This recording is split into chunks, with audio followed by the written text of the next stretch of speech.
Or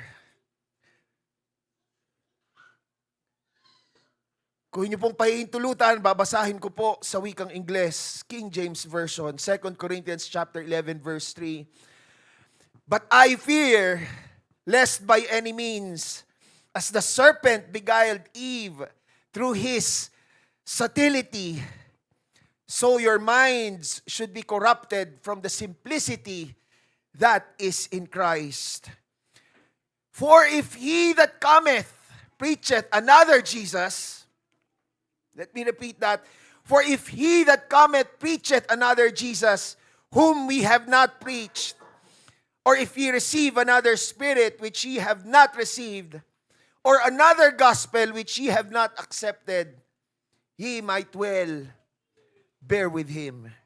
Praise God. I believe the Lord wants to remind us, wants to keep us on our toes. He wants us to be alert. He wants to warn us of the perilous times that we are in. Mga kapatid, mapanganib ang panahon. Hallelujah. Pinapaalalahanan tayo, binababalaan tayo ng ating Panginoon na maging maingat. And today, mga kapatid, we shall expose the enemy. We are going to expose the enemy for what he is, his lies. Hallelujah. The message of the Lord for today, exposing the enemy. Palakpakan po natin ang ating Panginoon. Praise the Lord. Thank you, Jesus. Hallelujah. And you may now take your seats, mga kapatid.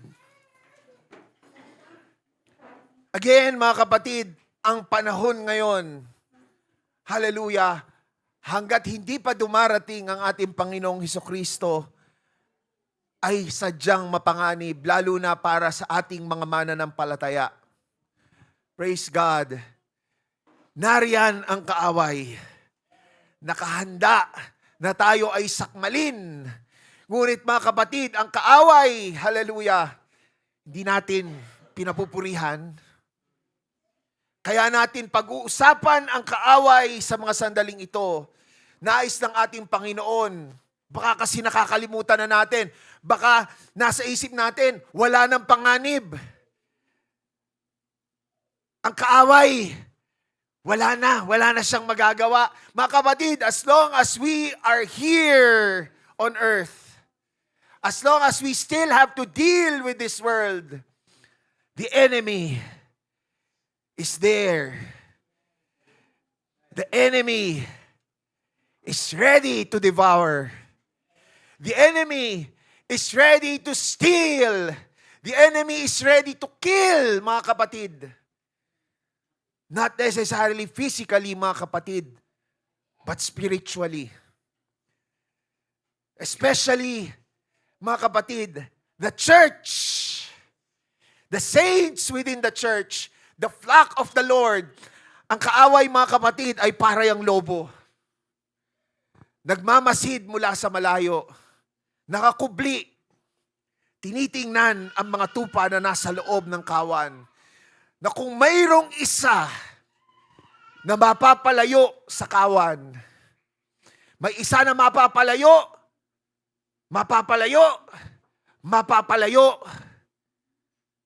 at kaya nang abutin ng kaaway, mga kapatid. Hallelujah. Nakahanda siyang sakmalin. Ang nais ng ating Panginoon, tayo ay maging maingat. Hindi ko alam, mga kapatid, kung ano ang imahe na pumapasok sa inyong isipan pag nababanggit ang kaaway. Si Satanas.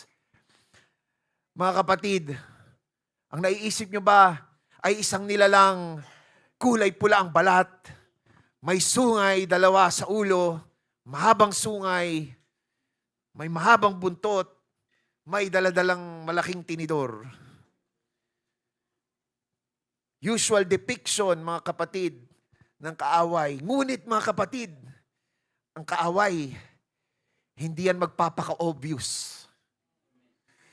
The enemy is subtle. Pag sinabing subtle, mga kapatid, Hindi obvious. Patago. Hindi ba mga kapatid, alam natin ang kwento ni Adan at ni Eva. Pinaalala sa atin ng ating Panginoon sa pamamagitan ng Bible reading natin kanina kung paanong si Eva, mga kapatid, ay nalinlang. Ano ang sabi ng kaaway? Di ba? May bili ng ating Panginoon. Lahat ng nariyan sa inyong paligid. Dito verbatim, mga kapatid, ha? Lahat ng nasa paligid ninyo, lahat ng mga bunga dyan, ng mga punong kahoy, maaari ninyong kainin. Ganyan kabuti ang ating Panginoon. Bago niya nilikha ang tao, nilikha niya na muna at ipinagkaloob ang mga kakailanganin ng tao. Ngunit mahigpit na bili ng ating Panginoon, kalooban ng ating Panginoon, na ang tao ay hindi kakain mula doon sa natatanging puno na yon, the tree of the knowledge of good and evil. Kinausap ng kaaway si Eva. Alam ng kaaway na isa, mga kapatid, sa natatanging handog ng ating Panginoon sa tao bilang nilikha, na wala sa ibang mga nilikha, wala sa mga hayop, wala sa mga halaman, wala sa ibang mga buhay na nilalang ng ating Panginoon, buhay na nilalang ng ating Panginoon, ang malayang pagpili. The free will that God gave humans. The enemy knew about it. And the enemy knew, hallelujah, that if man would choose to go against the will of the Lord, mga kapatid, that will separate humanity from the Lord. Kaya, ang kaaway, mga kapatid, hindi siya magpapakita sa anyong katatakutan siya ng tao. Nung siya ay nagpakita kay Eva, mga kapatid, obviously, hindi natakot si Eva. Nakipag-usap pa si Eva eh. Di ba? Kinausap ng kaaway si Eva. Di ba? Ang sabi ng kaaway sa anyong isang ulupong, siguro nung panahong yon, yung ulupong ay isang magandang hayop. The serpent appeared nice. I don't know kung hindi kasi sinabi sa Bible kung ano specifically itsura ng ano, pero hindi siya nakakatakot kasi kung nakakatakot siya, mga kapatid, lalayuan siya ni Eva eh. Lalayuan siya, hindi siya kakausapin, hindi siya papansinin, mga kapatid. Mga kapatid, pero the fact na nung kinausap ng kaaway si Eva bilang isang ahas, bilang isang ulupong, nakipag-usap si Eva, then that means that the enemy was in a form that would be at least acceptable, katanggap-tanggap, at least, or maaari pang pleasing. Mga kapatid, kaya nakausap niya, sabi ng kaaway, di ba? Yea, hath God said, ye shall not eat of every tree of the garden. Kinot ng kaaway ang Diyos. Di ba? Sabi ng Panginoon sa inyo na hindi ka kakain ng kahit na anong bunga. Ginawa niyang negative. Kaya ang sagot, di ba? Ang sagot ng babae, di, inalaw naman ni Lord, maari kaming kumain ng mga bunga, ng mga puno rito, maliban sa bunga ng puno na nasa gitna ng hardin. That tree of the knowledge of good and evil. Di ba?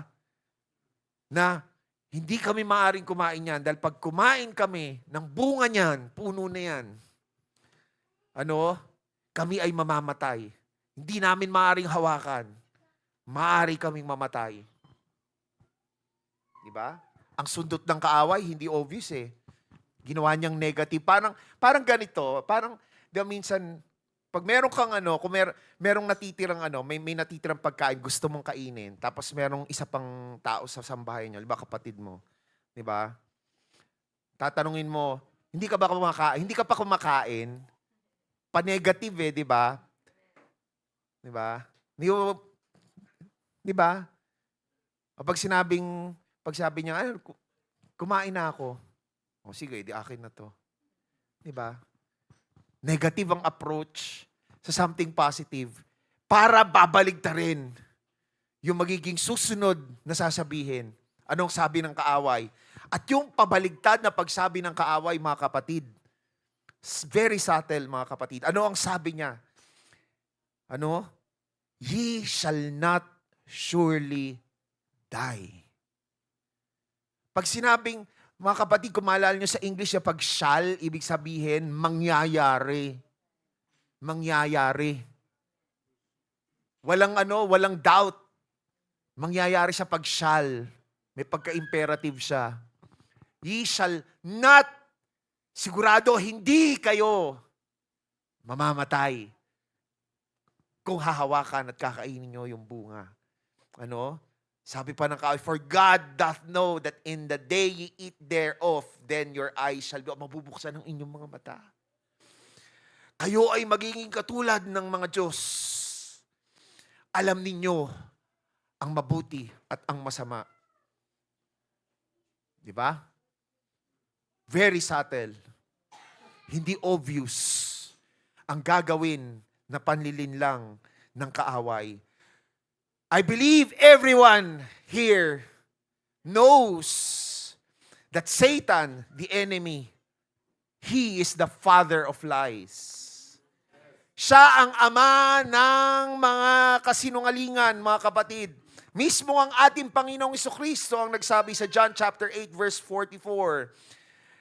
Let me read. Ye are of your father the devil. The devil and the lusts of your father ye will do. He was a murderer from the beginning and abode not in the truth because there is no truth in him. There is no truth in the devil. When he, the devil, speaketh a lie, he speaketh of his own. For he, the devil, is a liar and the father of it. Siya ang ama ng mga kasinungalingan. At ang kaaway, ulitin ko, hindi natin pinag-uusapan ang kaaway ngayon para ipagmapuri ang kaaway, kundi para tayo ay mapaalalahanan. Sino ba? Ano ba ang kaaway? Para tayo ay makapag-ingat. Baka ibinababa na natin ang ating pag-iingat. Feeling natin, mga kapatid, tayo ay ligtas na. Pero tandaan natin, the enemy, apart from being the father of lies, the enemy gives the spirit of disobedience in man. Di ba? Sinulsulan niya si Eva para suwayin ang utos, ang kalooban ng ating Panginoon. Ephesians chapter 2 verse 2, Paul wrote to the Ephesian believers, pinaalalahanan ng ating Panginoon sa pamamagitan ni Apostol Pablo, ang mga taga-Efeso, we're in time past. Ephesians chapter 2, verse 2. Ye walked according to the course of this world, according to the prince of the power of the air. Referring to the enemy. The spirit that now worketh in the children of disobedience. The spirit of disobedience, mga kapatid, comes from the enemy. And through that spirit of disobedience, the enemy promotes sin and sinfulness. Pinopromote niya, ine-encourage niya sa pamamagitan ng espiritu ng pagsuway. Ano? Pinopromote niya sa tao ang kasalanan at ang sinfulness. Pagiging makasalanan. And we know how sin leads to death. That's why, hallelujah, the enemy, Satan, is a murderer. Murderer. Mga kapatid, pag sinabing murder sa legal parlance, ang murder ay isang uri ng homicide. Hindi lahat ng homicide ay murder sa legal parlance. Hindi lahat ng klase ng pagpatay ng tao ay maituturing na murder. Halimbawa, kung aksidente na namatay yung tao, then hindi yun murder. Pero pwedeng homicide yun. Kailan magiging murder? Kung may plano na patayin yung tao. And definitely, mga kapatid, kasama sa plano, kasama sa hangad ng kaaway, na mamatay ang tao sa pamamagitan ng kasalanan. Kaya pinopromote niya ang kasalanan sa tao. Ano? Tuso ang kaaway. Nakita naman natin, mga kapatid, hindi ba? Pailalim, umatake ang kaaway. Patago, hindi obvious. And take note, Satan can also use the word of God for his lies. Nakakagamit din ng salita ng Diyos ang kaaway. At gagamitin niya, babaluktutin niya ang salita ng Diyos para sa kanyang mga kasinungalingan. Kaya ngayong umagang ito, pinapaalalahanan tayo ng ating Panginoon, kinakailangan ma-expose ang kaaway sa kung sino siya, kung ano siya, at i-expose kung ano ang mga kasinungalingan na kanyang ipinapalabas, ipinapakalat, pinapalabas, nakatanggap-tanggap na katotohanan sa sanlibutan sa mga panahong ito. So we will expose the enemy's lies. How? Di lamang natin sasabihin na ganyan, ito, kasinungalingan to ng kaaway. Paano natin nasabing kasinungalingan yan? How are we going to expose these lies? We are going to reveal the truth that is in the Word of God. Kapag ang katotohanan ay nabunyag, malalaman kung ano ang kasinungalingan. Amen ba, mga kapatid? Amen. This is not going to be an exhaustive list, and actually, I think each one of these lies that we will expose today, hallelujah, can be a sermon on its own. Or can be a basis for a sermon on its own. But we will go over these lies, mga kapatid, para tayo, mga kapatid, mapaalalahanan, mabalaan, hallelujah, at tayo, mga kapatid, mag-ingat at malaman natin, mga kapatid, ano ba yung kinakailangan nating gawin para tayo ay maprotektahan mula sa mga kasinungalingang ito at sa maaaring kasalanan na maidulot sa atin kapag tayo, mga kapatid, ay nalinlang ng mga kasinungalingang ito. Mga kapatid, simulan na natin sa isang napakalaking kasinungalingan. Galing to sa kaaway. Maririnig nyo ito sa sanlibutan. Na ang Biblia, the Bible, it's just a literary work. A literary work addled with some historical events and a code of morals. Ang Biblia ay isang akda lamang, isang aklat na naglalaman ng ilang mga historical facts. May history, mga kapatid, at mayroong code of morals. May mga rules to follow para masabi na ikaw ay isang taong moral. So kung itong kasinungalingang ito ay paniniwalaan, ibig sabihin, the Bible is just like any other book with history, any other book that has a code or a set of rules. But we know, mga kapatid, that is not the case. The Bible is not just a literary work. 2 Timothy chapter 3 verses 16 and 17, all Scripture is given by inspiration of God. The Scripture, every word in the Bible, it comes from God. It is the Word of God, mga kapatid. And is profitable for doctrine, for reproof, for correction, for instruction in righteousness, that the man of God may be perfect, thoroughly furnished unto all good works. Yes, we will agree. We will agree. There is a set of rules. There's a moral code in the Bible. Yes. We will agree to that. That is true. Yes, there is history in the Bible. May history dyan. Di ba? Ngunit hindi tayo sasang-ayon, hindi tayo maniniwala na ang Biblia ay isa lamang akda ng tao. Na ang Biblia, mga kapatid, ay katulad lamang ng iba pang mga aklat na makikita ninyo sa bookstore, makikita ninyo sa library, o makikita ninyo sa shelf ng isang sambahayan. The Bible, mga kapatid, hallelujah, it's not just about history. It's not just about a code of conduct for believers to follow. The Bible has many wonderful and all-encompassing themes, one of which, mga kapatid, is salvation. There is no other book, there is no other literary work, mga kapatid, na maikiklaim ng tao na itong aklat na ito ay nagtataglay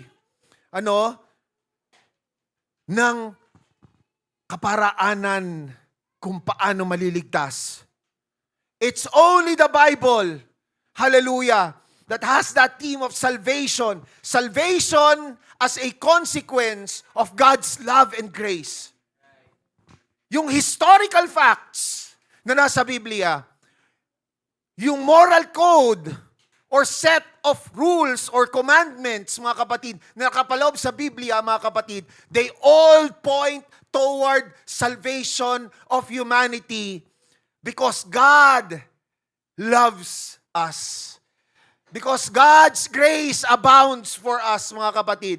Sipin natin, mga kapatid, nagsimula sa pagkalikha ng tao. Diba? Na noon, bago nagkasala ang tao at ang Diyos, may very close, intimate relationship with each other. But because of sin, man got separated from God. Nandoon sa history. Pinakita na kung paano ang kasalanan, ang paglabag sa kalooban ng ating Panginoon, mga kapatid, yan ang nakapaglayo sa tao mula sa Diyos. Ngunit naroon din sa Biblia na dahil sa pagmamahal ng Diyos, siya mismo ang gumawa ng kaparaanan para muling mailapit ang tao sa Kanya. Nagbigay siya ng mga utos para sundin ng tao para manatili na naglalakad, namumuhay ng may katuwiran. Hindi ba? Hindi lamang yung Levitical law, mga kapatid. But all of Christ's commandments in the New Testament, they are all for humanity to follow so that humanity may remain living a righteous and holy life. Why? Because that is necessary for us, mga kapatid, hallelujah, to receive the Holy Ghost. Amen? We need to be baptized. We need to be born again in water in Jesus' name. Receive the Holy Ghost so that we can see and we can enter the kingdom of God, referring to eternal salvation. So it's all about salvation, mga kapatid. Because God loves us. There is another lie. I don't know, mga kapatid, kung kayo ay tumatangkilik ng internet, ng social media, hindi ko alam kung narinig nyo to or nabasa nyo to, mga kapatid. Coming from a very prominent religious leader, I will not name that religious leader kasi hindi naman siya focus natin. Mga kapatid, I believe this is a lie that has come from the enemy. A very prominent spiritual religious leader was quoted as saying that all religions are paths to God. Lahat ng relihiyon ay daan patungo sa Diyos.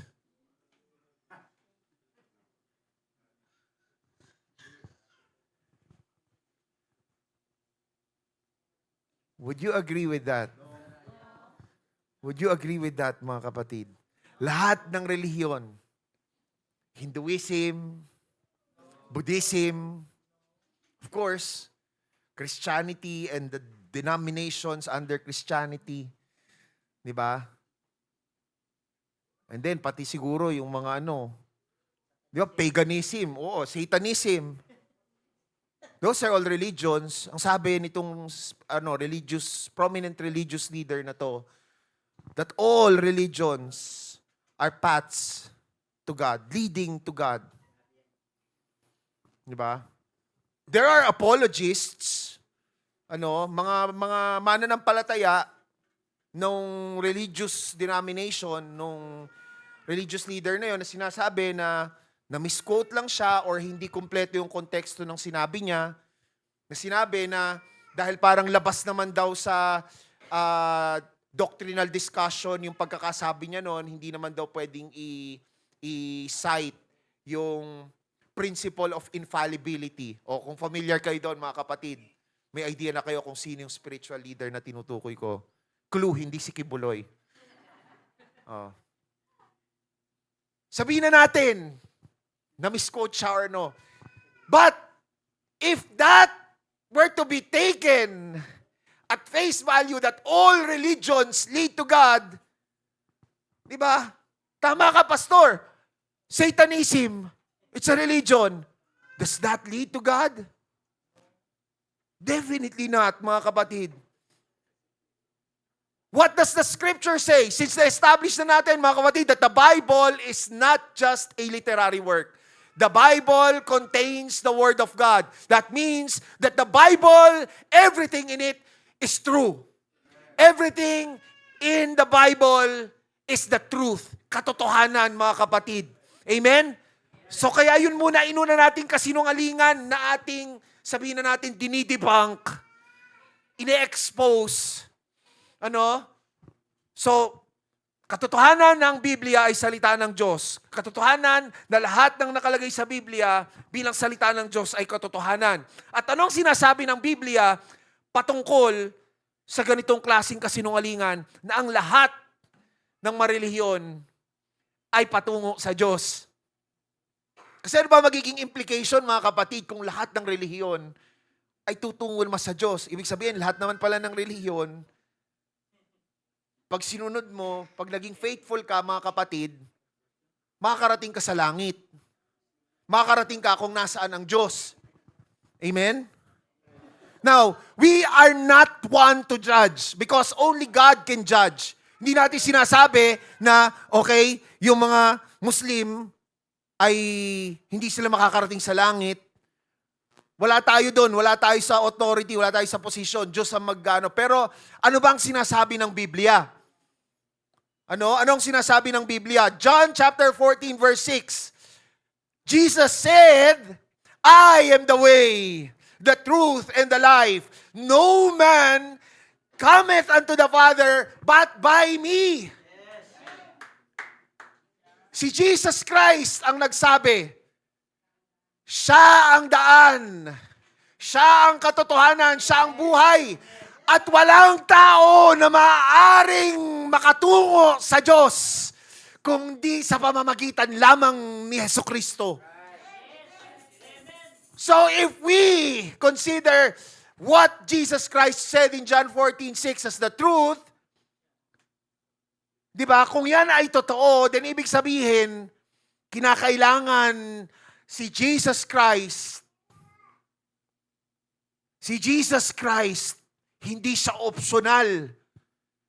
Kung gusto mong maligtas, kung gusto mong makapunta sa langit, kung gusto mong makasama ang Diyos, si Jesucristo ang daan.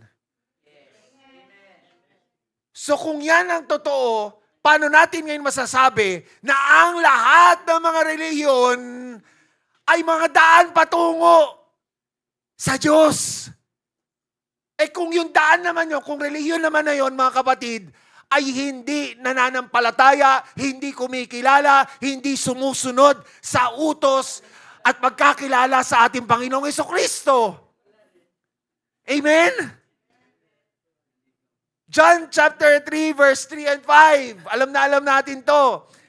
Di ba? Verily, verily, I say unto thee, except a man be born again, he cannot see the kingdom of God.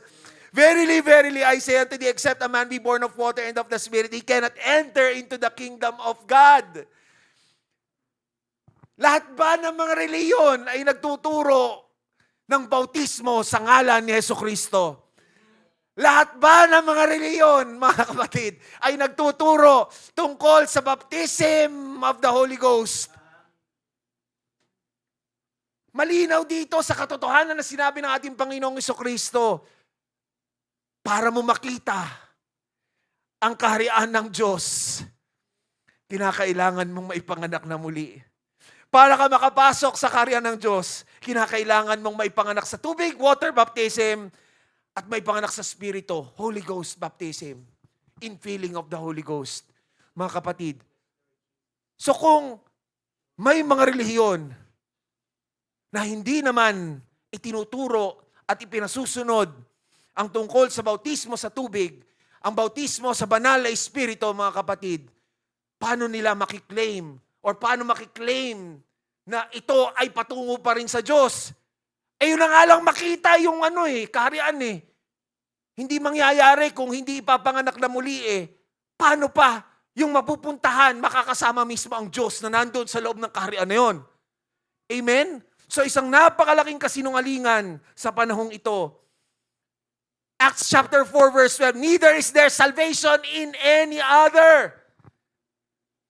Walang ibang kaparaanan sa kaligtasan. There is none other name under heaven given among men whereby we must be saved. It is only by the name of Jesus Christ that we can be saved.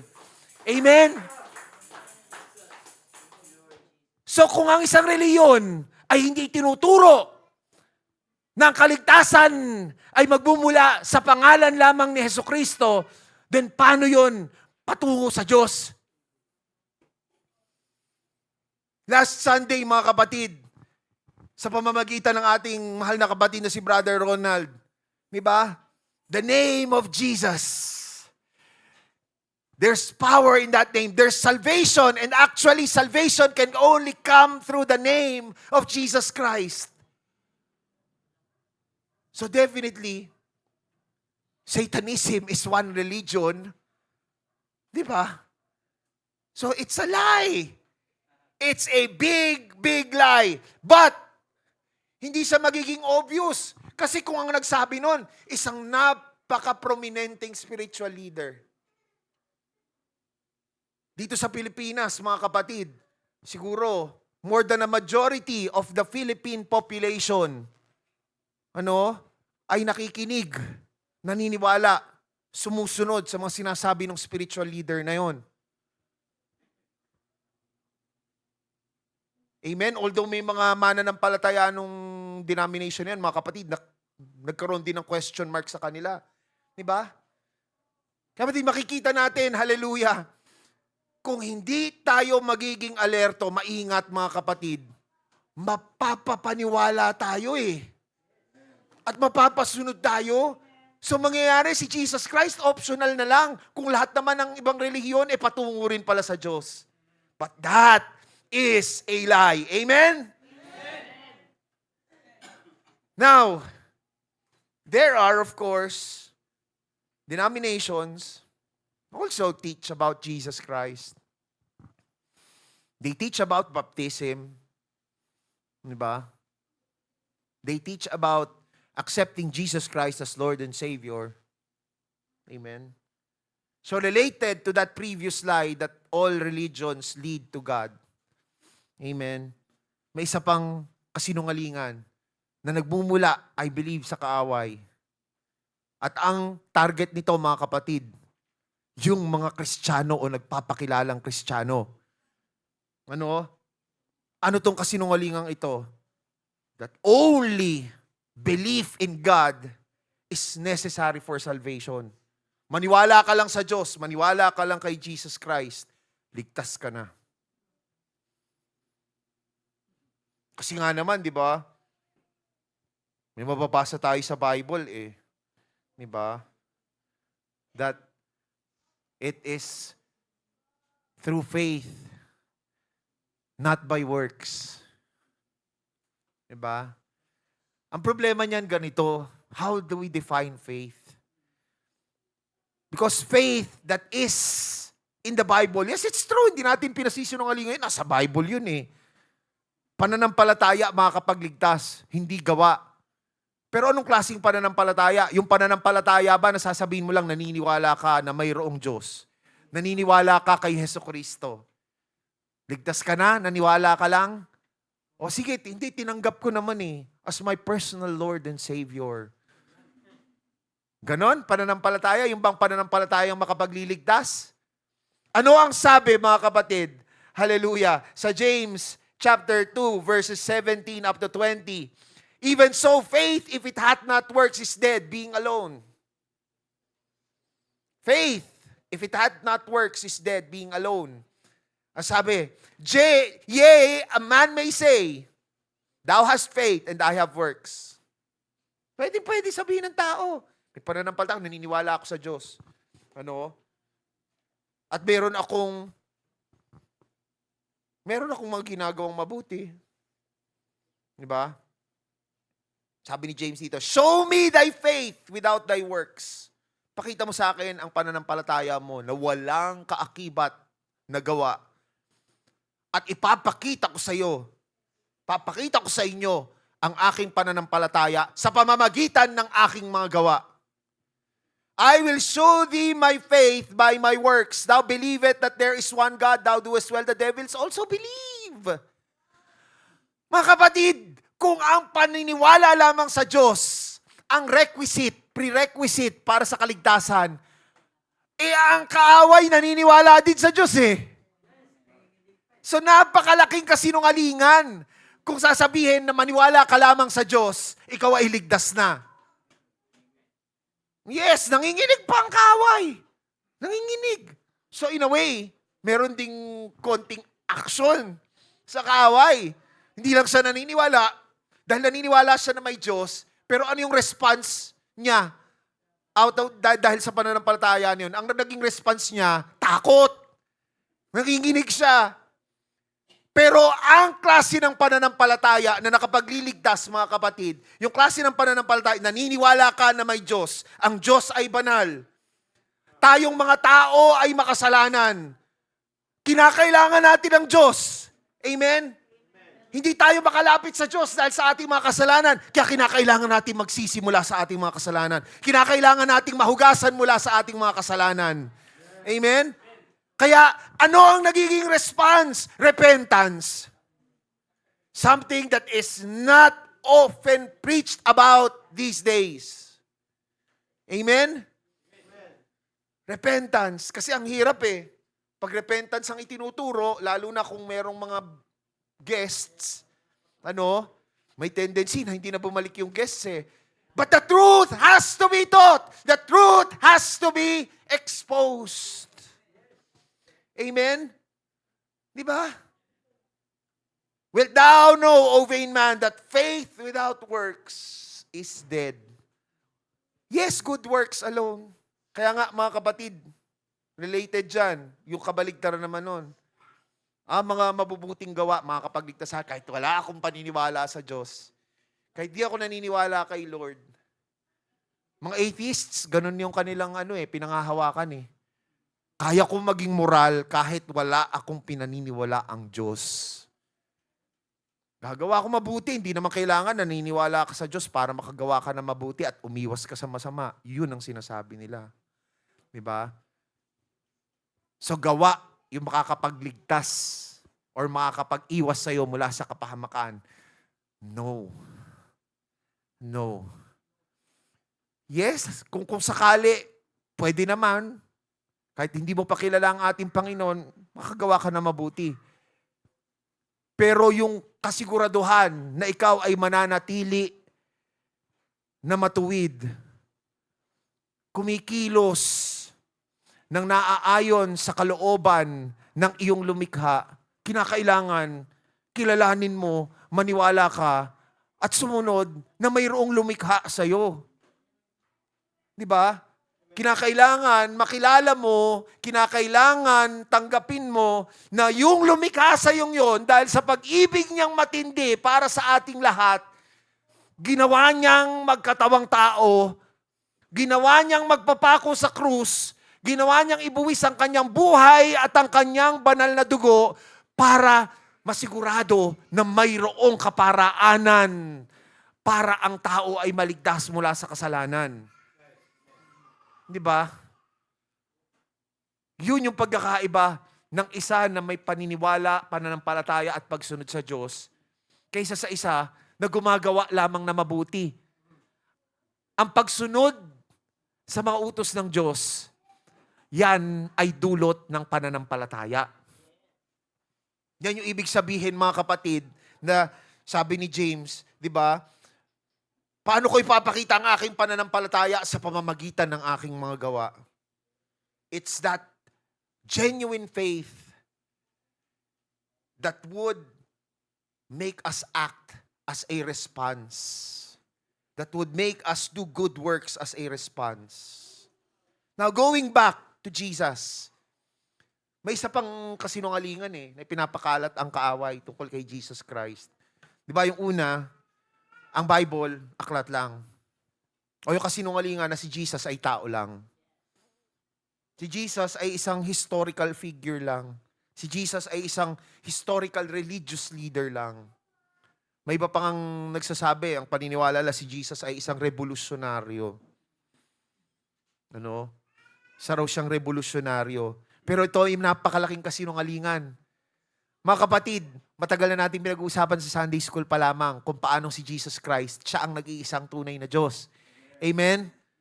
O pero paalala lang sa atin, mga kapatid, Colossians chapter 2 verse 9, For in Jesus dwelleth all the fullness of the Godhead bodily. Amen? Ang lahat, ang kabuuan ng pagka-Diyos ay nasa ating Panginoong Kristo. So, hindi siya tao lamang. Siya ang ating nag-iisang Diyos. Amen? Hallelujah. Another lie. Very dangerous, mga kapatid. Ginagamit ng kaaway ang maraming kaparaanan. Nandyan ang mainstream media, nandyan ang social media, internet, na tinatangkilik ng napakaraming tao ngayon. Kahit mga mananampalataya, tayo. Di ba? Kaya kinakailangan natin mag-ingat laban dito sa kasinungalingang ito. Lalo na ingatan ng ating mga kabataan, ng ating mga anak. Ano itong kasinungalingan na ito? We are what we want or what we think to be. Tayo, mga kapatid, pwede tayong maging kung sino yung gusto natin ayon sa ating isip at pagnanais. Kaya nga, di ba, delikado, lalo na sa mga pasalamat tayo, mga kapatid, sa Panginoon. Pilipinas, conservative pa rin kahit papaano Di ba? Pero pumunta kayo sa US, pumunta kayo sa Canada, yung mga liberal ang pag-iisip. Pag inisip mo na ikaw ay babae, ikaw ay babae. Kahit na ikaw talaga ay lalaki.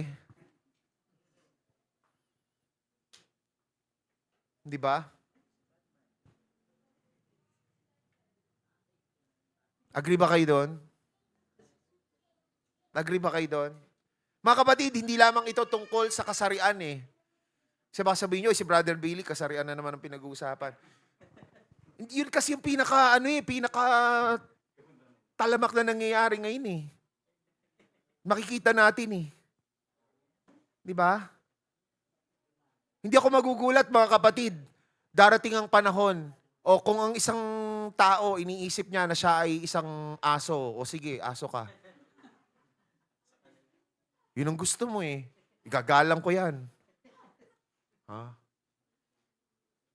Di ba? Igalang mo kung anong gusto ko. Huwag mong pakialaman kung anong gusto ko. Yun ang gusto ko Ganun ba yon, mga kapatid? I-impose? ng problema eh. Di ba? Meron tayong karapatan na magpahayag, yes. But our rights are not absolute. May limitation yan. Kapag i-infringe na rin natin yung karapatan ng iba.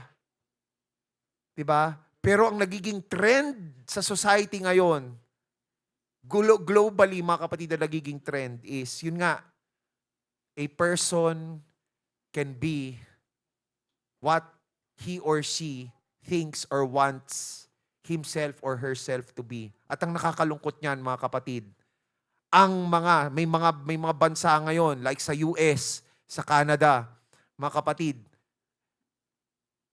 kapag ang batang paslit, naisipan niya na feeling ko babae ako na nasa katawan ng lalaki, tinatanggalan ng say ang magulang. May ganong ngayon, mga kapatid, pagkilos sa US, sa Canada.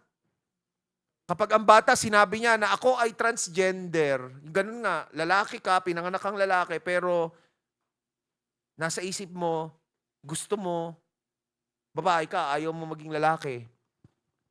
Pag yung batang yon, mga kapatid, ginusto niya na mag-undergo ng surgery, kahit na minor de edad pa lang yan, pero yung magulang tumutol. May initiative, mga kapatid, may mga panukala na ipipinalize yung magulang kapag pinigilan niya yung gusto ng kanyang anak. Hindi ako nagbibiro. I-fact check niyo ako. Yun yung isa sa mga pinagtatalunan ngayon sa US. Ganun na nangyayari. Dahil sa kasinungalingan na ipinapakalat ng kaaway. Diba? Sinasamantala ng kaaway yung free will ng tao eh. Diba? Nga naman, dahil may free will tayo, pwede nating isipin, malaya tayo na isipin, libawa lang, katuwaan lang, di ba? Pwede mong isipin na ikaw ay isang tiyonggo. Pero ang tanong, tiyonggo ka ba talaga? Di ba? Hindi, pagpipilitan ko kay tiyonggo. Sige, pag ikaw ay namatay, inilibing ka. Di ba? Tapos hinukay yung iyong mga labi. Kahit na sabihin, officially tinanggap ng lipunan, ikaw ay tiyonggo kasi yun yung gusto mo eh. O pag ikaw ay namatay, nabulok ang iyong katawan, buton mo na lamang ang natira, nasa hukay ka, tapos hinukay muli yung mga labi mo. Pag nakita ng ibang tao yung mga buto mo, sasabihin naman niya, buto yun ng tao. Sasabihin bala, buto yun ng tiyonggo. Hindi! Buto ng tao yan. Diba? Ganon din sa kasarian. Ngayon, diba? Ang hirap magsalita. Ang hirap magsalita, sasabihin na ikaw ay bigot. Ikaw ay nang di-discriminate. Pag sinabi mo na, di ba, naalala nyo sa social media, nag-trending yung sa Cebu ba yun? Yung tinawag na sir, nung waiter, tapos sinita kinausap, parang pinagalitan nung transgender, parang ilang oras na nakatayo yung tapos merong netizen na kinuhanan ng tapos nag-trending yon, nabash yung transgender. Oh. Di ba? Kasi tinawag siyang sir. Kung ang itsura mo naman lalaki, kahit na ikaw ay may lipstick, di ba? Kahit na ikaw ay nakasaya, hindi ka nakadamit pang lalaki, pero mukha kang lalaki. Ang boses mo, boses ng lalaki. Di ba? May tendency kang tawagin na sir. Bakit may pagpipilitan na dahil ikaw, ang tingin mo sa sarili mo, ang gusto mo ay babae ka, gusto mo, pati ibang tao, tatanggapin ka bilang babae. Ano ba ang totoo? O sige, yun nga balik natin doon sa pag ang isang transgender, ibig sabihin, pinanganak siya halimbawa na lalaki, tapos pinagpilitan niya sa babae, sige na, officially, tinanggap ka na babae. Pag ikaw ay nilibing, pag hinukay muli yung mga labi mo, pag pina-DNA test yung mga labi mo, ang lalabas dyan, lalaki ka hindi naman babae Di ba? So isang napakalaking kasinungalingan. O sige, ano ba ang sinasabi ng Bible? Not necessarily regarding gender because we can talk about gender, we can talk about sexual distinction, the importance that God places on sexual distinction between man and woman. Maaari natin pag-usapan yan. Napag-usapan na natin yan minsan sa Sunday school. Pero in general, ano ba ang sinasabi sa Biblia tungkol sa atin? Ephesians chapter 1 verses 4 to 5. According as He hath chosen us in Him before the foundation of the world, that we should be holy and without blame before Him in love, having predestinated us unto the adoption of children by Jesus Christ to Himself, according to the good pleasure of His will. Bago pa man, mga kapatid, nilikha ang sanlibutan, pinili na tayo ng ating Panginoon. Meron na siyang plano para sa atin. At yung planong yun, mga kapatid, ay para sa kanyang kaluguran. Palagay ba natin, mga kapatid, ikalulugod ng Diyos, kung tayo, i-insist natin na tayo ay kung ano yung nasa isip at gusto natin, kung gusto mo na ikaw ay tsonggo, nilikha ka ng Panginoon bilang tao eh. May plano ang Panginoon sa'yo bilang tao. Pero pagpipilitan mo na ikaw ay tsonggo, malulugod ba si Lord doon? Hindi. Di ba? Ano pa? Ephesians chapter 2, verse 10. For we are His workmanship, created in Christ Jesus unto good works, which God hath before ordained that we should walk in them. God hath ordained. Pinlano na ng ating Panginoon. Noon pa man, bago pa man tayo pinanganak, bago pa nga pinilika ang sanlibutan na tayo ay maglalakad ayon sa kalooban ng Panginoon. Doing good works, mga kapatid, because anong description sa atin? We are God's workmanship. Tayo, mga kapatid, ay nilikha ayon sa nais ng ating Panginoon. So kung ano tayo, kung paano yung pagkalika sa atin, wag nating i-violate kung ano yung nais ng ating Panginoon sa atin. Kung tayo ay nilikha na tao, wag mo ipagpilitan na ikaw ay tsonggo. Wag mo ipagpilitan na ikaw ay aso, na ikaw ay pusa. Kung ikaw ay nilikha na lalaki, wag mo ipagpilitan na ikaw ay babae. Kung ikaw ay babae na pinanganak, nilikha ng Diyos, wag mo ipagpilitan na ikaw ay lalaki. Now, it does not mean, mga kapatid, na kinokondemn natin yung LGBTQIA+ na mga tao. God loves sinners. God actually came for sinners. Pero hindi natin pwedeng sabihin, hindi tayo pwedeng umagri, mga kapatid, doon sa kasinungalingan na kanya-kanya yan kung anong gusto mo, igalang mo. Tanggapin mo. Ito ako. Ang tatanggapin natin kung ano yung kalooban ng Panginoon para sa atin. Ano ba tayo na nilikha ng ating Panginoon? Amen? Isa pang napakatinding kasinungalingan. Mag-ingat tayo dito, mga kapatid, dahil kahit mga Kristiyano, kahit mga mananampalataya, nasa loob na ng kawan ng ating Panginoon, maaring malinlang nitong kasinungalingang ito. Ano tong kasinungalingang ito? God's love and mercy frees us from consequences and accountability. Mababasa natin sa Bible, di ba? For God so loved the world. His grace abounds. It's through His grace and by our faith that we are saved. That we may be saved. Di ba? Totoo yun, nasa Bible yun eh. Pero nagiging kasinungalingan siya kung ang mangyayari, yung pag-ibig, habag, at biyaya ng Panginoon ay magiging lisensya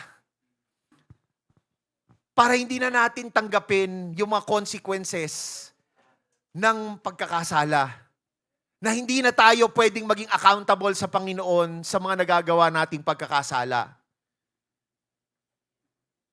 God's mercy, God's grace, God's love does not work that way. Kasi yung iba sasabihin, ang Diyos ay pag-ibig. Totoo naman yun. Totoo yun. God loves sinners. Totoo din yun. Pero hindi tumitigil lamang sa sinabi ni Lord na God loves sinners. May ginawa ang Panginoon para sa mga makasalanan, may ginagawa para sa mga makasalanan. At hindi kalooban ng ating Panginoon dahil mahal niya tayo na magpapatuloy sa pagkakasala ang tao. Ang nais ng ating Panginoon, di ba, that we come to repentance. Mayroon tayo kailangan gawin, magsisimula sa ating mga kasalanan. Amen? Kahit tayo ng mga Kristiyano na naipanganak na muli, nagkakasala pa rin tayo. Kinakailangan natin pagsisihan ng ating mga kasalanan. At bahagi ng pagsisisi, mga kapatid, ay ang pagtanggap sa accountability at pagtanggap sa consequences ng ating mga nagawang kasalanan. Romans chapter 6 verses 14 to 15 and verse 23. Ano pong sinasabi dito? Sabi natin, ine-expose natin yung mga kasinungalingan ng kaaway sa pamamagitan ng kung ano ang nakasulat sa banal na kasulatan. For sin shall not have dominion over you. For ye are not under the law, but under grace. Ay, no pala, under grace tayo. O nasaan dyan yung part na hindi natin pwedeng gawiting lisensya ang habag, biyaya at pag-ibig ng Panginoon? What then? Tanong ni Pablo, what then? Shall we sin? Because we are not under the law, but under grace? Dahil ba tayo ay nasa ilalim ng biyaya ng Panginoon? Gagawa na tayo ng kasalanan? Anong sagot mo, sis? No! Ano sabi dyan ni Apostle Paul? God forbid! God forbid! Ibig sabihin, it's a strong way of saying no! Hindi dahil tayo ay under grace, ay gagawa na tayo ng kasalanan. Lisensya na yun para magkasala, patuloy tayo magkakasala. Amen? Verse 23, for the wages of sin is death. The wages of sin is death, but the gift of God is eternal life through Jesus Christ, our Lord. May consequence ang kasalanan. May consequence, mga kapatid. So now, related to that lie, may isa pang kasinungalingan. At ito, hindi na rin masyadong naipapangaral to, kung di ako nagkakamali tungkol sa impyerno. Ang kasinungalingan na walang impyerno. That there is no hell or lake of fire. Or, may impyerno, there's hell, but it's inconsequential. Hindi siya ganun kapikat. May ibang nagsasabi, ang impyerno, yun yung buhay dito sa sanlibutan. Yun na yung impyerno. Kasi may mga pagdurusa Yun na yung impyerno. Diba? So, sige na, magkakasala ako kasi wala naman palang impyerno Ano pa ang silbi na iwasan ko magkasala? Diba? Hindi ko nagagawa yung mga gusto ko, hindi ko na-enjoy yung mga pleasures ng sanlibutan. Diba? Tapos pag namatay ako, wala naman palang impyerno, di enjoyin ko na, magkasala na ako. Diba? May mga ganong tao, ganong mindset kasi napapaniwala ng ganong kasinungalingan na walang impyerno. Or ang impyerno ay inconsequential. Ibig sabihin na it's something na hindi mo kinakailangang seryosohin. Di ba merong iba sasabihin, sige magpapatuloy na magkasala, alam ko naman mapupunta ako sa impyerno Na parang ganon lang ang impyerno. Para ka lang kinulong sa bilibid, ganon. Makukulong naman ako sige, tuloy ko na, paninindigan ko na kasalanan ko. Di ba? Ganon ba yon? Ano ang sabi sa banal na kasulatan? Revelation chapter 20, verses 14 to 15. And we will expose the enemy. Bakit niya pinagduduldulan tong kasinungalingan na to na there's no such thing as hell or lake of fire, or hell or the lake of fire is inconsequential. Salita din ng Diyos ang magre-reveal, magbubunyag kung bakit pinagduduldulan ng kaaway ito. Revelation chapter 20 verses 14 to 15. And death and hell were cast into the lake of fire. Ang linaw, lake of fire, this is the second death. And whosoever, take note, Verse 15, and whosoever was not found written in the book of life was cast into the lake of fire. Katotohanan, mayroong dagat-dagatang apoy. Katotohanan na sino ang mapupunta doon sa dagat-dagatang apoy? Yung mga hindi matatagpuan na nakasulat ang kanilang pangalan sa aklat ng buhay. Okay, bakit pinagduduldulan to ng kaaway? Ito, Revelation chapter 20 din, verse 10. Review lang tayo. Akyat lang tayo ng ilang verses. Verse 10, nasabi dyan, and the devil that deceived them was cast into the lake of fire and brimstone, where the beast and the false prophet are, and shall be tormented day and night forever and ever. Bakit pinagduduldulan ng kaaway ang kasinungalingan na wala or inconsequential ang impyerno at ang dagat-dagatang apoy? Kasi yun ang siguradong kahahantungan niya. Damay-damay na to! Mapupunta rin lang naman ako doon eh. Di ba? Dadamay ko na kayo. Palalabasin ko na hindi totoo or hindi niyo dapat seryosohin ang impyerno. The more the merrier, para kay Taning siguro eh, no? Mas mababawasan yung kanyang torment kung may mas maraming makakasama siya. Gusto ba nating makasama doon, mga kapatid? Ewan ko sa inyo, ayoko. Kaya dapat, yung pangalan natin, matatagpuan doon sa aklat ng buhay.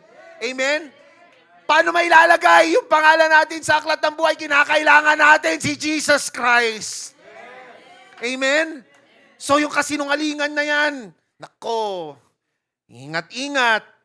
Amen? Ito pa isang kasinungalingan, mga kapatid. Ano kasinungalingan to, mga kapatid? Baka mabigat ang dating pero itong gusto ipaalala sa atin ni Lord eh. Isang kasinungalingan na alam ko kaaway din ang nagpapakalat nito. Kahit sa mga mananampalataya. What lie is this? That giving tithes and offering is optional. That it's voluntary. Tapos ang isa may isaside na verse. May isaside na verse. May ibubulong na verse. Si Taning. For God loveth a cheerful giver. So kung hindi ka nagagalak sa pagbibigay, di ba? Huwag ka na lang magbigay. Di ba? Anong dating? Option na lang pagbibigay. Di ba? Pwedeng hindi ka magbigay. Di ba? Kasinungalingan yan, mga kapatid. Kasinungalingan yan. Ano ba ang nasusulat, mga kapatid? Ito. Madalas kasi, pag binabasa natin yung Malakay, Book of Malakay, chapter 3, nag-focus tayo sa verse 10. Kasi nandoon yung promise Nandoon yung napakagandang challenge ni Lord. Pero sa verse 8, mga kapatid, ito medyo hindi ito nababanggit kasi baka makatisod eh. Baka makatisod daw. Imbis na ma-encourage na sundin yung utos ng Panginoon na magbigay ng ikapot ng alay, baka matisod. Hindi, nakapahayag to eh. Katotohanan to na napapayag. Verse 8, will a man rob God? Ang tao daw ba ay nanakawan ng Diyos? Paano natin nanakawan ng Diyos? Lahat naman may ari niya. Lahat yan nilikha. Kahit nga tayo kung tutuusin Di ba? Will a man rob God? So, sasabihin, kasi hindi mo pwedeng nakawan ng Panginoon, pero ang sabi ni Lord, yet ye have robbed me. Sabi ni Lord, ninakawan niyo ako. At tanong, Lord, paano kita ninakawan? Wherein have we robbed thee? Sagot ni Lord, in tithes and offerings. So kapag hindi tayo nagbigay, take note, hindi lang to tithes and offerings. Hindi tithes or offerings Or offerings or tithes. Tithes and offerings. Ibig sabihin magkasama yan. Ang pinapahiwatig dyan ni Lord, mga kapatid, pag hindi tayo nagbigay ng ating ikapu at alay, ninanakawan natin siya. Ninanakawan natin si Lord. Bigat, no? Matitisod na ba tayo? Itong gustong paalala sa atin ni Lord eh. Malinaw yan, hindi sa akin galing yan. Binabasa lang natin, di ba? Sabi ko sa inyo eh, ibubunyag natin ang kasinungalingan ng kaaway sa pamamagitan ng katotohanan na nakasulat sa Biblia. O katotohanan, pag winidhold natin ang ating tithes and offerings, hindi tayo nagbigay ng ating kapwa at alay, ninanakawan natin ang Panginoon. Oh, bro, naniwala ako sinabi, na nakasinungalingan na walang impyerno. So may impyerno. Ayoko pumunta sa impyerno. Gusto ko makasama ang aking pangalan sa aklat ng buhay. Pero hindi ka magbibigay ng tithes and offering kasi optional naman eh. Magbigay ng bukal sa loob. Magbigay ng masaya ang puso mo. Pag hindi ako masaya, pwede naman maintindihan naman yan ni Lord. Optional naman, voluntary naman yan. Hindi eh. Kasi pag ginawa mo, nilalakawan mo si Lord. Kung optional yan, hindi sasabihin ni Lord na ninanakawan natin siya pag hindi tayo nagbibigay ng ikapwa at alay. Di ba? Kung optional yan. Ibig sabihin, yan ay required ng Panginoon sa atin. Inaasahan niya ng Panginoon sa atin. Inuutos niya ng Panginoon sa atin. Kaya pag hindi natin binigay, ninanakawan natin si Lord. O tapos gusto natin maisama yung pangalan natin sa aklat ng buhay para hindi tayo mapunta sa impyerno? Sa dagat-dagatang apoy? Diba? So isang kasinungalingan ng kaaway yan, mga kapatid. Giving tithes and offerings, it's not optional. It's not voluntary. Yung sinabi sa Biblia na ang Panginoon ay nagagalak sa puso, na minamahal, inibig ng Panginoon ang nagbibigay ng may kagalakan sa puso. Yan, mga kapatid, hallelujah, ay sabihin na natin, parang additional motivation para tayo ay magbigay ng hindi labag sa kalooban natin. Pag ginawa natin, sinunod natin yung utos ng Panginoon na bibigay natin yung ating kapwa at alay, hindi yung nagdadabog ang puso natin. Diba? Hindi nagdadabog ang puso natin. Kung tutusin, mga kapatid, kasi may mga nangangaral na kung ano yung kaya mo, kung ano yung bukal sa loob mo, yun ay ibigay mo. Kasi nga, God loveth a cheerful giver. Alam nyo, kung ako tatanungin, mga kapatid, kahit na mabigat sa loob natin, bigay natin yan eh. Number one, hindi na sa atin yan. Kaya nga sabi ni Lord, pag winidhold natin yan, ninanakawan natin siya eh. Di ba? So kahit mabigat sa loob natin, kahit na hindi cheerful yung ating puso sa pagbibigay, ibigay pa rin natin yan. Kay Lord yan eh. Hindi kasi labag sa puso ko, hindi ko na lang ibibigay kasi nakaya naman kay Lord. Nagbigay ako, tas labag sa loob ko. O pag gano'n ang ginawa mo, dinanakawan mo si Lord. Ginawa mo bang excuse na ayaw mong magbigay ng labag sa loob mo? Ano nangyari nun? Ninakawan mo si Lord. Di ba? So yun. Motivation para sa atin. Pag nagbigay tayo, wag labag sa puso natin. Dapat masaya tayo na nagbibigay. Di ba? Masaya tayo, mga kapatid. Bakit? Kasi kahit nabawasan yung ating resources sa pagbibigay natin, nandiyan si Lord eh. Hindi tayo pababayaan ni Lord. Diba? Kahit nga yung mga ibon hindi naman nila kinakailangan magtrabaho, hindi sila namamatay sa gutom eh. Diba? Paano pa tayo na tapat na susunod sa utos ng ating Panginoon, magbibigay sa gawain, magbibigay sa ating Panginoon, ibibigay ang ating kapwa at alay. Diba? Dapat tayong magalak. Amen? Amen. Diba? Oh. Isa pang kasinungalingan, mga kapatid. I think this is the last one in my list. Na related to doon sa message ni Lord na iparating niya rin sa pamamagitan ng inyong lingkod. A very big lie. And ang target dito, hindi lamang mga makasalanan, kung hindi kahit mga mananampalataya na. What lie is this? Ano tong kasinungalingan na to? That sinners have no place in the company of Jesus. Or that Jesus is only for the righteous. Diba? Ano yung magiging epekto niyan para sa isang makasalanan? Makasalanan ako. Nakakahiya naman.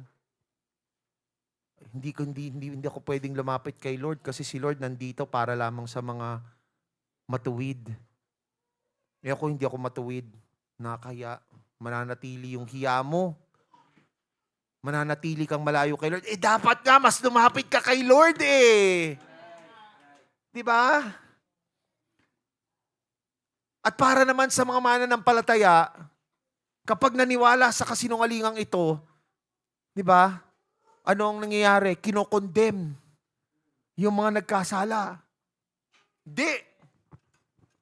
Lumayo ka muna. Magsisi ka muna sa mga kasalanan mo. Pag nagsisi ka na sa mga kasalanan mo, saka ka bumalik. Paano mo nalaman na hindi pa nagsisisi yung tao? Nabasa mo yung nasa isip niya? Paano mo nalaman na hindi niya hinaharap yung consequences? Paano niya nalaman na dahil nakikita mo na parang nakakangiti pa yung tao, iniisip mo na hindi siya nagsisi sa mga nagawa niyang kasalanan, na hindi niya ina-accept, hindi niya pinagdadaanan yung consequences? Naalala niyo yung sabi ni Pastor June? Pastor June ba yon o si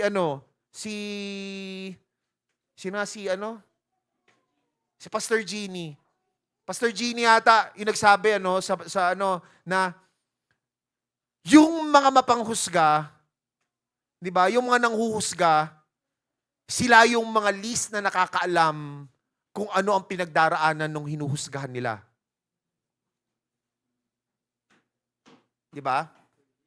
Dahil hindi mo nakikita na tumatangis, i-assume mo na hindi pa yung nagsisisi sa kasalanan niya. Paano mo nalaman? 24/7? Merong CCTV, nakikita mo kung anong ginagawa niya bawat saglit ang buhay niya. Hindi mo nalalaman, baka sa loob ng kanyang kwarto, nananangis yan.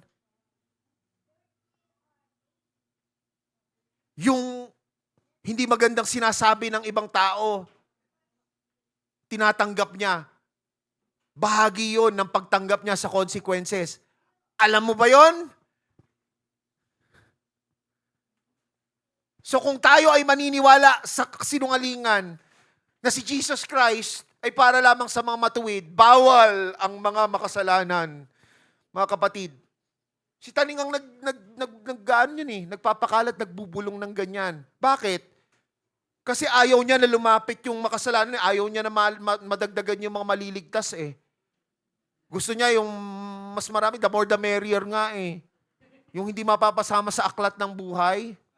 'Di ba? Gusto ni Taning mandamay eh. 'Di ba? Oh. Kaya ipagduduldulan niyan. Yang anong yan? Yang kasinungalingan na yan.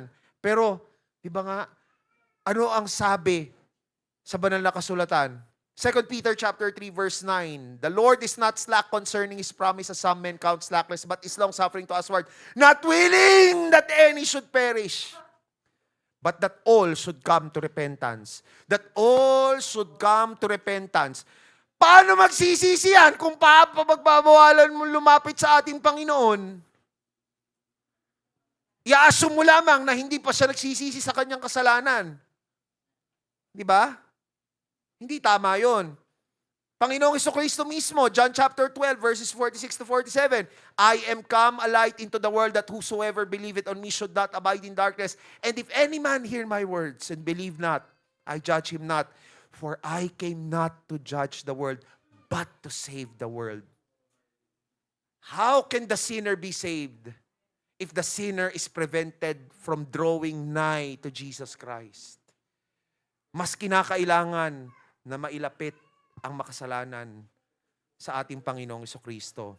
At ito, isang napakalaki ding kasinungalingan na wala ng pag-asa para sa sangkatauhan. Lalo na sa panahon ngayon. Yes, we can't help but because of everything that's been happening, you might feel that parang hindi na yata kanais-nais. Parang ang hirap na yatang magkaroon ng pag-asa. Gi-give up na yata ako. Yun ang talagang ibubulong sa'yo ng kaaway. Huwag ka lang attend ng church. Useless na yan. So mangyayari naman sa mundong to, na wala ng pag-asa. Wala nang pag-asa para sa katauhan. Bubulong ng nakaaway. Pero mga kapatid, yan ay napakalaking kasinungalingan. Despite everything that's happening in the world, we have hope. We have hope, mga kapatid. Kanino manggagaling yung pag-asa na yan? Not from the world, not from any religious leader, not from our government leaders. Our hope comes from our Lord Jesus Christ. Titus chapter 2 verse 13. Napakalaking pag-dispute ito sa kasinungalingan na kaaway na walang pag-asa. Sabi sa Titus 2:13, looking for that blessed hope and the glorious appearing of the great God and our Savior Jesus Christ. 1 Peter chapter 3 verses 14 to 15. But and if ye suffer for righteousness' sake, happy are ye. We are suffering. We are suffering, yes. Sa mga nangyayari. But if we suffer for righteousness' sake, happy are ye, and be not afraid of their terror, neither be troubled. Magbabahala. But sanctify the Lord in your hearts, and be ready always to give an answer to every man that asketh you a reason of the hope that is in you. There is hope, mga kapatid. May pag-asa sa ating Panginoon. Amen? Colossians chapter 1 verse 27. Kung hindi pa rin kayo naniniwala, hindi pa rin kayo kumbinsido. Ito, isa pang salita, isa pang scripture. Colossians 1:27, to whom God would make known what is the riches of the glory of this mystery among the Gentiles, which is Christ in you, the hope of glory. I hope these scriptures, mga kapatid, have exposed how much of a liar the enemy is. Parang mas madaling tanggapin, pakinggan yung mga kasinungalingan. Pero kung itatabi natin sa salita ng Diyos, nagiging obvious. Kaaway! Isa kang napakalaking sinungaling. Kailangan tayong maprotektahan. How can we be protected against the enemy? Paano tayo mapoprotektahan?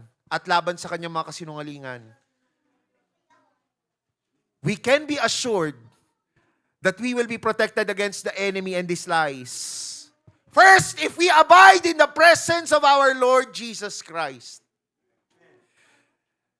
Manatili tayo sa presensya ng ating Panginoon at yung mga kasinungalingan, atake ng kaaway, mga kapatid. Walang kapangyarihan yan.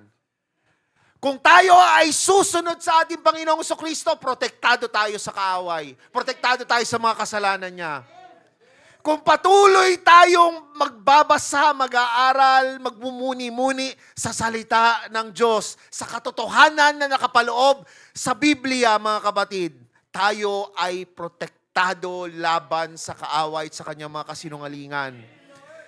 Kung patuloy nating hihilingin sa ating Panginoon, na tayo ay puspusin ng banal na Espiritu ng ating Panginoon, protektado tayo sigurado laban sa kaaway at sa kanyang mga kasinungalingan. Sabi sa Ephesians chapter 6 verse 11, put on the whole armor of God that ye may be able to stand against the wiles of the devil. Mapoprotektahan tayo, mga kapatid, kung isusuot natin ang armor of God. These things that I have mentioned, mga kapatid, lahat ng ito ay mangyayari. Nasa presensya tayo ng Panginoon, nasusunod natin ang ating Panginoong Jesucristo, binabasa, inaaral, minumuni-muni natin ang katotohanan sa kanyang mga salita, pupuspusin tayo ng banal na Espiritu, maisusuot natin ang armor of God. How? By staying in the church. I'm not saying every Sunday lang. When I say stay in the church, I mean, we remain part of the congregation. We remain part of the flock that Jesus is caring for. Hindi tayo aalis dahil meron lamang nangyaring hindi maganda. Hindi tayo aalis sa iglesia dahil lamang tayo, mga kapatid, ay may nagawang hindi maganda at nakakaramdam tayo ng hiya. Mas lalo natin kinakailangang manatili sa church. I believe God is telling us, is reminding us that we need to do this. We need to stay in the church. Mga kapatid, despite everything and anything that is happening, mga kapatid, hallelujah, let us not let that affect our membership in the body of our Lord Jesus Christ. Because only by being in the body of the Lord Jesus Christ can we be surely protected from the wiles of the enemy. Mga kapatid, hallelujah. Matthew 16 verse 18. In conclusion, sabi ng ating Panginoong Kristo about the church, and he was talking to Peter, and I say also unto thee that thou art Peter, and upon this rock I will build my church. And what did Jesus Christ say about the church? The gates of hell shall not prevail against it. That is why, church, we have to remain within the congregation. Saints, if we want to be protected against the attacks, the lies of the enemy, we have to remain in the church. Manatili tayo sa iglesia ng ating Panginoon. We have exposed the enemy. We will continue exposing the enemy. And we will do so as we remain within the church. Do you agree, mga kapatid? Hindi lang ba kayo sumasangay? Kayo ba'y naniniwala na kinakailangan nating manatili sa loob ng katawan ng ating Panginoon? Kung kayo naniniwala, tayo'y magsitayo, mga kapatid. Hallelujah. This time, hallelujah, why don't we talk to the Lord? Let's renew our commitment to the Lord. Lord, I am going to stay in the church. Lord, I am going to continue abiding in your presence while I am in the church. Not just every Sunday, mga kapatid,